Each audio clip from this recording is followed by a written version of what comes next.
Il y a quelque chose qui se joue aussi dans cette nouvelle mandature. On en parle avec vous, Christophe Danchette. Bonjour Christophe. Bonjour. C'est l'avenir, j'espère que je vais arriver jusqu'au bout, l'avenir du pacte vert. Oui, c'est vrai que la question de la lutte contre le réchauffement climatique, puisque c'est de ça dont il s'agit, ne s'est pas retrouvée en haut des préoccupations pendant cette campagne électorale des européennes, très largement derrière d'autres questions comme l'immigration ou encore la guerre en Ukraine, d'après en tout cas une étude de la Fondation Jean Jaurès ici en France. Et pourtant, c'est à Bruxelles et à Strasbourg que se prennent nombre de décisions importantes sur ces questions climatiques. Le fameux pacte vert européen, vous le disiez, qui est l'une des grandes mesures de la précédente législature, celle d'Ursula von der Leyen. La grande mesure de ce pacte, c'était la neutralité carbone.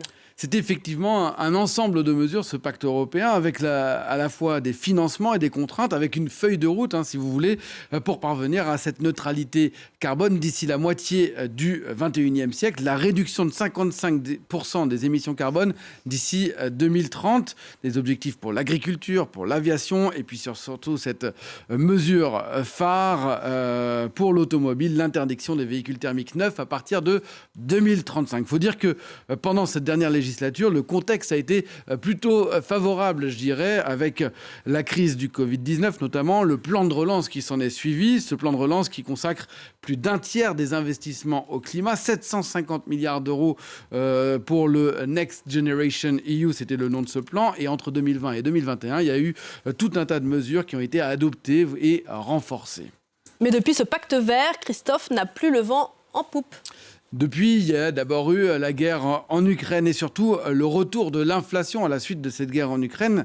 Alors, c'était beaucoup plus facile d'accorder d'importants financements pour ce pacte vert, alors que emprunter de l'argent, ça ne coûtait rien. Aujourd'hui, tout est différent et partout en Europe, on voit des mouvements qui s'opposent à ce pacte vert. Par exemple, les agriculteurs qui protestent, par exemple, contre les contraintes environnementales. On les a vus partout en Europe.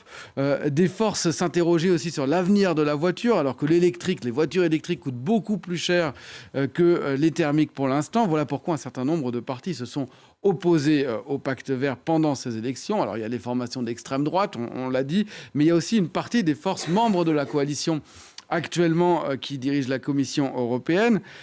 Ici en France, c'est les Républicains qui demandent plus de souplesse, par exemple pour les zones d'artificialisation nette des sols, c'est les ZAN, ou bien les zones à faible émission.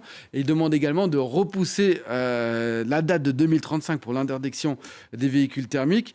Alors si les Républicains en France, on l'a vu le score, c'est pas franchement très bon dans une partie du Parti populaire européen, le PPE, est du même avis. Alors est-ce à dire que la prochaine Commission européenne abaissera les objectifs en termes de pacte vert? Pas évident, car la coalition qui forme aujourd'hui la Commission sera de toute évidence plus ou moins reconduite. Et qu'en pensent les industriels? Alors là, c'est intéressant de regarder ce que disent les constructeurs automobiles, je trouve.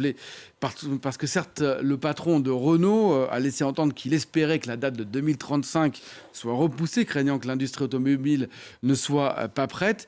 Mais d'autres, au contraire, insistent sur le fait qu'il faut bien maintenir l'objectif. Celui qui résume peut-être le mieux, c'est Carlos Tavares, le patron de Stellantis. Il avait beaucoup critiqué la mesure au début, mais aujourd'hui, toute l'industrie européenne a pris acte et s'est mis en ordre de marche. Il demande donc plus de visibilité. Arrêter de changer les règles ou de laisser penser qu'elles pourraient changer, expliquait-il il y a quelques semaines à des journalistes.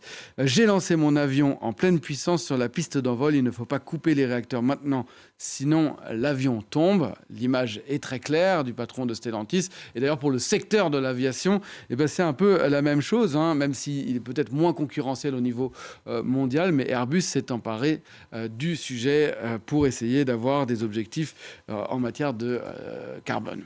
On jette un coup d'œil enfin au marché. Christophe, quelle réaction ce matin après les résultats des élections? Alors, c'est pas franchement très bon du côté du CAC 40. Le CAC baisse de plus de 1,8% à l'ouverture. L'Eurostoxx 50 perd 1,2% et le DAX autour de 0,7%. Et puis, vous voyez aussi l'euro qui baisse par rapport au dollar, moins 0,44% à 1,07$. Et on est là au plus bas depuis un mois. Merci beaucoup Christophe, c'était l'Info Éco.